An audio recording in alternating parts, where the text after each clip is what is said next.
Welcome to my new videos on Tech Multiline.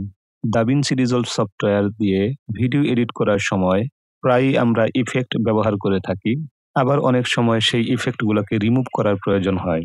কোনো effect apply করার পর কিভাবে সেই ইফেক্টটি পুনরায় রিমুভ করতে হয় সেই বিষয়টি নিয়েই কথা বলবো আজকের এই ভিডিওতে। আমি টাইমলাইনে অলরেডি একটি ভিডিও নিয়ে রেখেছি এবং আমি ইফেক্ট অ্যাপ্লাই করার জন্য এখানে একটি ইফেক্ট কালার বর্ডার নামে রয়েছে, সেটি আমি অ্যাপ্লাই করব, সেটি বের করে রেখেছি। এই কালার বর্ডার ইফেক্ট অ্যাপ্লাই করার জন্য জাস্ট ড্রাগ অ্যান্ড ড্রপ করব আমার টাইমলাইন ক্লিপটির উপর। আমার ইফেক্টটি কিন্তু অ্যাপ্লাই হয়ে গিয়েছে। এবার আমি চাইলে এটাকে কালার চেঞ্জ করতে পারি। আপনারা দেখতেই পাচ্ছেন আমার ভিডিওর চারপাশে একটি ইফেক্ট রয়েছে। এবার এই কালার বর্ডার ইফেক্টটি কিভাবে রিমুভ করতে হয় সেটাই দেখব।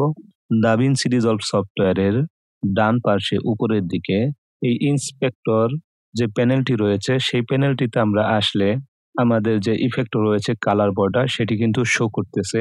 এই কালার বর্ডার ইফেক্টটির ডান পাশে এখানে একটি বাটন রয়েছে ডিলেট বাটনের মতো। এই বাটনটির উপর যদি আপনারা ক্লিক করেন তাহলে কিন্তু অ্যাপ্লাইড যে ইফেক্টটি রয়েছে সেটি রিমুভ হয়ে যাবে।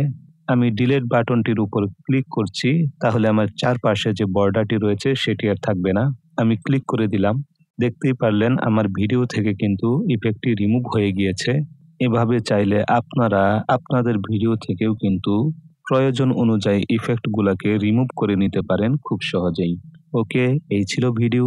যদি ভিডিওটি ভালো লাগে অবশ্যই চ্যানেলটিকে সাবস্ক্রাইব করুন এবং পাশে থাকা বেল আইকনটি বাজিয়ে দিন। ভিডিওতে অবশ্যই লাইক, কমেন্ট এবং শেয়ার করুন।